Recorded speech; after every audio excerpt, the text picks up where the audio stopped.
Welcome to Raw Tea Sessions, a space where we have the real, unfiltered conversations that people keep locked up. And sip on tea. Yep, and drink tea. We are two survivors of sexual childhood abuse who are choosing to speak about what many people spend their whole lives trying to hide. And we want this to be a place where survivors feel seen, understood, and empowered. And we want to show you God's love in a way that you may have never seen it before. This podcast isn't just about what happened to us. It's about grief, anger, hard conversations, learning, growth, healing, and reclaiming who we are. And our hope is to be able to help you do the same. Who's ready for the real story? So, on today's podcast, we're going to talk about some signs of child sexual abuse. And this is a hard topic. This is a hard topic. This is a hard topic for many reasons. We both work really closely with children and have pretty much our entire adult lives. We've seen things and heard things and experienced things, obviously, personally. And this is a reminder of that. This is a reminder of how real this actually is right now. How common, how much of a possibility it is when working with children that you are going to run into someone who is exhibiting signs and you may not even know it at first. And the ability to look at them and see what might be actually going on behind it. Because let's be honest, a lot of these signs, like we're going to talk in a minute about a headache. I mean, everybody gets a headache, right? But it's more patterns. It's more noticing what is actually going on in the big picture with the child. The first piece that we want to talk about is one that neither of us actually have experience with. Correct. Which is online childhood sexual abuse and online predators. Right. And just some signs and some things to be watching out for, and just some things that should raise some red flags in your head to at least ask questions and pay attention. And none of these signs mean that there's abuse happening. Right. Especially once we get down to those physical signs and the behavioral. We'll talk about that more then. But right, a single sign in isolation, it really just means pay attention. Look, let's see what's going on.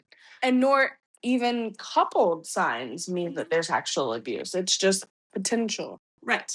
It's just things that should possibly make you think if you're wondering in the first place. Right. The other thing is, the flip side of that, something that we haven't actually talked about yet, is the absence of signs does not mean abuse is not happening. Correct. So with the signs of online abuse, one of the things is all of a sudden they're talking about new friends that don't exist in real life, and they're talking about them more often. And as they do, not friends from school, but friends they met online. Right. Being panicked about losing access to devices. Not the way a regular teenager does. Right. The use of the device at unusual hours. Creating new accounts and different social media profiles. Or even hiding them.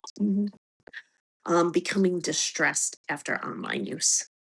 And sudden change in use of technology, whether that be increased or decreased.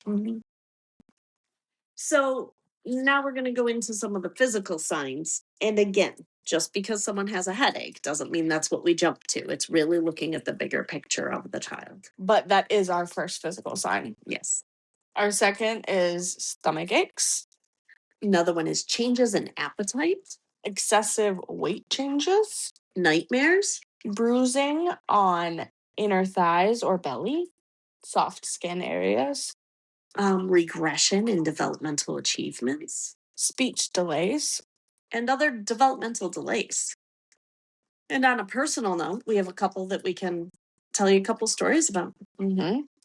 Bedwetting is one of those physical signs, and I have a personal story about that. My father was a truck driver, and I often would climb into bed with my mom when he would leave or when he was gone for 24 to 48 hours in the night. I would have accidents in my own bed when I was alone, when he was home and I couldn't get in bed with my mom. And I was probably about 7 or 8. Well past that bedwetting age. Yeah. When it finally stopped. But that was something that I didn't necessarily tie into it until looking at this and being like, yeah, that potentially was a sign. Would have been a red flag for somebody. For me, I personally relate to the idea of urinary tract infections. I was prone to them from the ages of at least 3 all the way until I was 12, which happens to be the age that the abuse stopped. And by prone to them, I had one every month and a half. And that is absolutely a physical sign that would, on a repeated level like that, cause some red flags and should raise some questions. They were severe enough that was to the point that I had an exploratory surgery when I was 5 to try and figure out the cause of them, which they could not figure out because there was not a medical reason. And so as parents, as people involved in children's lives, as uncles and aunts and grandparents, these are some things to really keep an eye out for and ask questions. And look at the picture of the whole child and see what it could there be something going on. Just always at least have that notion in your head that there could be something going on that you might not be aware of. Did your doctors say anything about? I don't know. Not to me, not to any point of me. The kicker of all of it is my mom's a nurse. So, probably could have been picked up on, but never was, and here we are. Well, we already talked about the fact that she knew. Right. To a certain extent. How could it be missed? Right? Right. Some other signs are behavioral and emotional signs, such as poor personal hygiene. Aggressiveness that wasn't there because some kids are just aggressive, right? You've got those biters. but aggressiveness that might have come out of the ordinary. Failing classes, skipping school, hanging out with new older friends, fear of certain people and places, making references to secrets or unusual games. Kids were talking about that. Early use of pornography. So the unusual games actually speaks to me as well, because when I was a child, I used that. We talked about that in the podcast to talk to my mom about the abuse, but it was never. Wasn't right. Yeah, it wasn't picked up on. So, and on our personal notes of this, one of the behavioral and emotional signs is social withdrawal. You had something to say about that one. Yeah, we both actually experienced that. My social withdrawal was in elementary school. I was a social butterfly, but I was also set up to be. My parents were involved in my school, which is crazy to think about now. And yeah, sometimes the things that hit us in the middle of podcasts. I know. Wow, I just saw your eyes. I know. My parents were involved in my school, and I had lots of friends, and I made my way around, but I was still bullied, and I counteracted that by being a bully sometimes. And then at the end of elementary school, 4th and 5th grade, and into middle school, I was completely segregated. Completely. I spoke to no one. I sat alone and ate lunch. I didn't speak to anyone in my classes. I had no friends. There was a huge drop off. Huge. Which would be a very big red flag, especially when it's a change like that. We have our introverts, right? But we're not an introvert. And never was. No. So for me, it was more just not connecting with people. I was in school and I did the things and I was part of a sport and but I did not have close friends. I did not have connections. I couldn't, because then when the question was, what'd you do over the weekend? I didn't have an adequate answer for that. When the people wanted to come over to my house to hang out, I didn't want them to.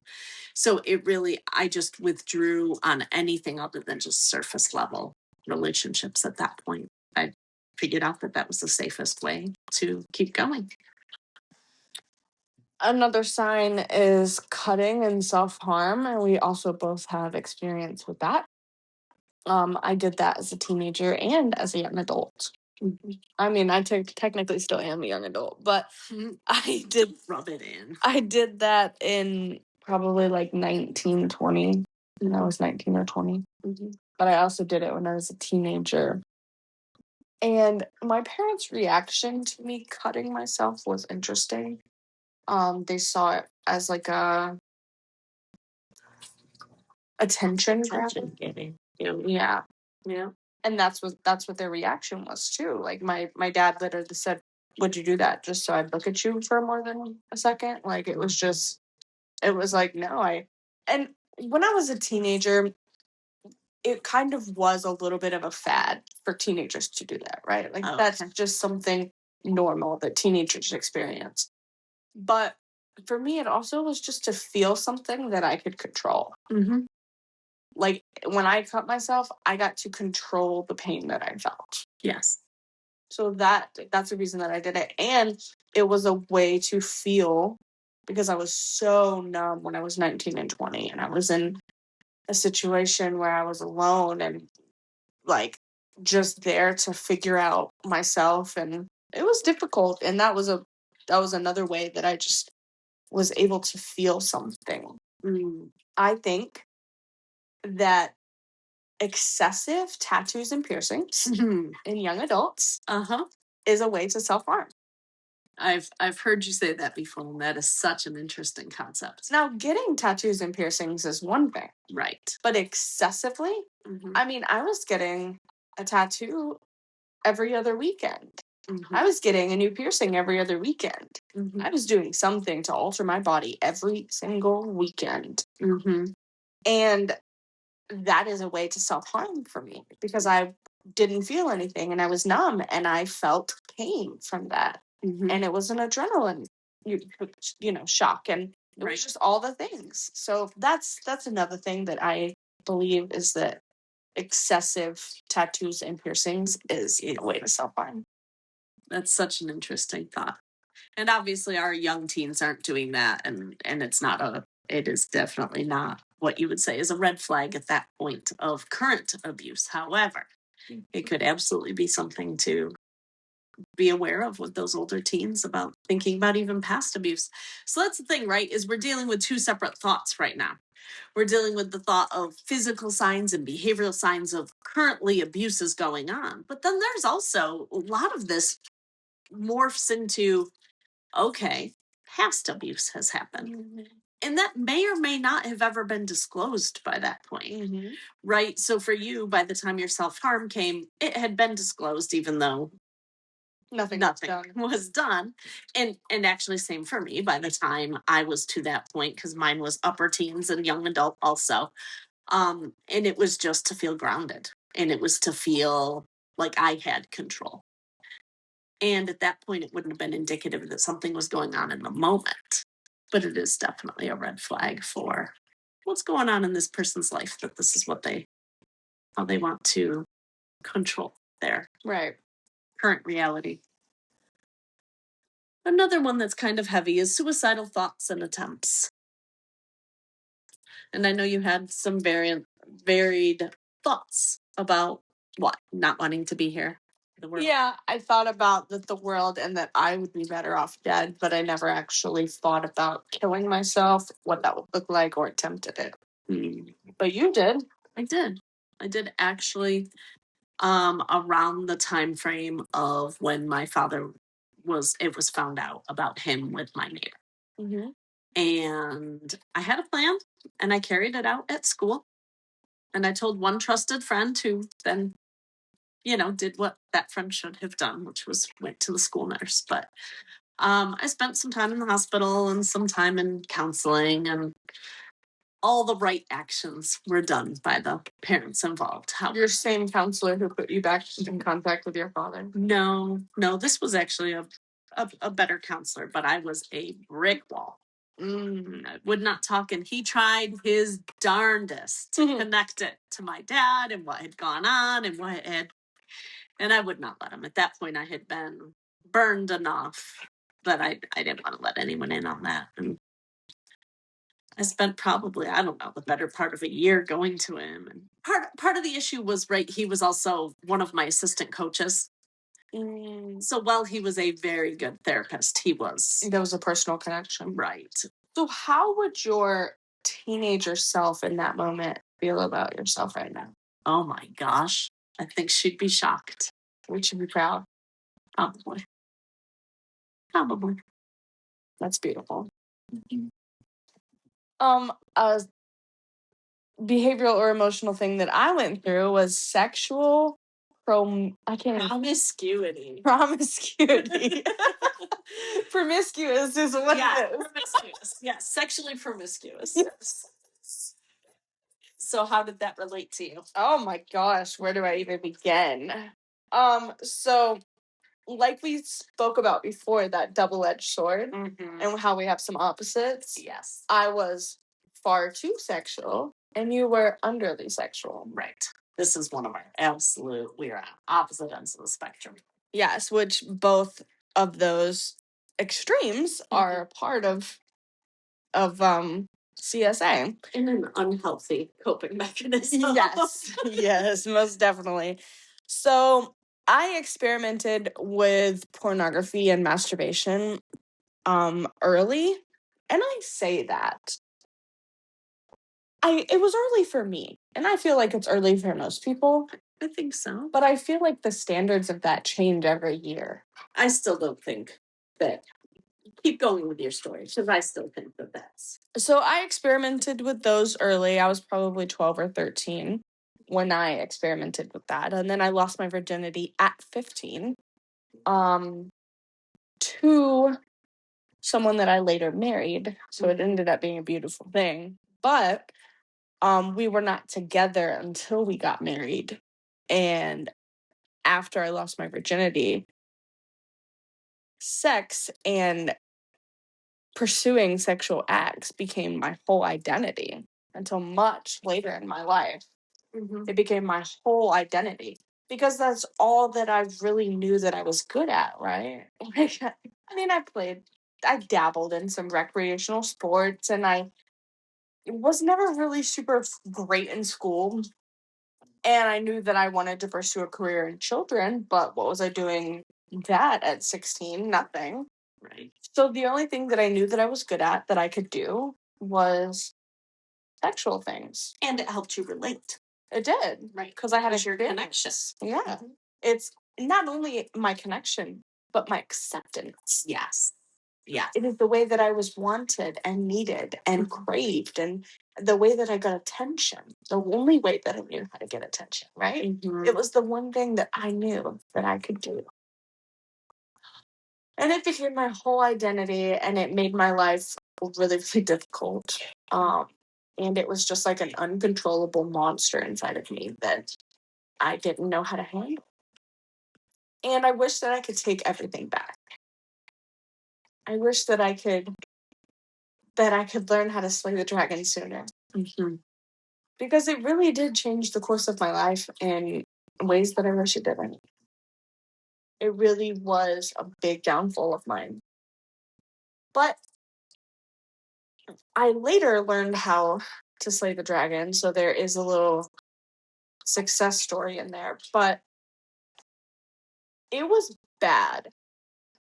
It was bad because I still didn't have friends my entire life growing up. I never had friends. So it was the only way that I talked to people. It's the only way that people talk to me, my peers. And most of the time it was never people my age. Most of the time it was always people significantly older than me. I had relations with people with vast age gaps. Yes. Like crazy aging gaps. Yes. And those are actually even another topic. Yes, Those but will be a whole nother podcast. It was definitely probably something that I'll get into at a different podcast. All of those details. Here's the thing, though. You say you wish you had slayed that dragon earlier. Mm-hmm. I don't know that it was your dragon that could have even been slayed earlier. I recently told my mom to give herself credit for learning what only time could teach her. Right. And it's almost that the whole thing would have been preventing the dragon. I think that's the only way that dragon could have gone away, is if acknowledgement had happened before then, if healing had started beforehand, if it had been a bigger issue addressed and dealt with in a very different way at a younger age. Right. Because how are we going to change what isn't even acknowledged? Yeah. So that, though, is another, if people see that in someone, if people, especially a teen, the ages that you were talking about, those are some of those red flags to pay attention to. Most definitely. Well, if you are a survivor listening to this, we want you to know that you are not alone. So many survivors grow up carrying guilt, shame, and so much more. So much more, such as dragons. Mm-hmm. And none of that is yours to carry. Did you hear that? None of that is yours to carry. I just want to make sure you heard it. Healing is possible and completely worth everything it takes to get there. We love you, and God loves you, and we're not giving up on this journey with you. If you or someone you know is a survivor in need of support, the RAIN Network is a great first step and available anytime you need it. You can text HOPE to 64637. If you have any questions or comments, you can find us at Unfiltered Tea Podcast on TikTok. Or our email at rawteasessions@gmail.com. Until next time. See ya. Bye. That was hard. Oh my gosh. How long was it? Oh. Did it get all that? Can you erase it? Oh, it's still going. I mean, it stopped. Did it? No. That was really hard.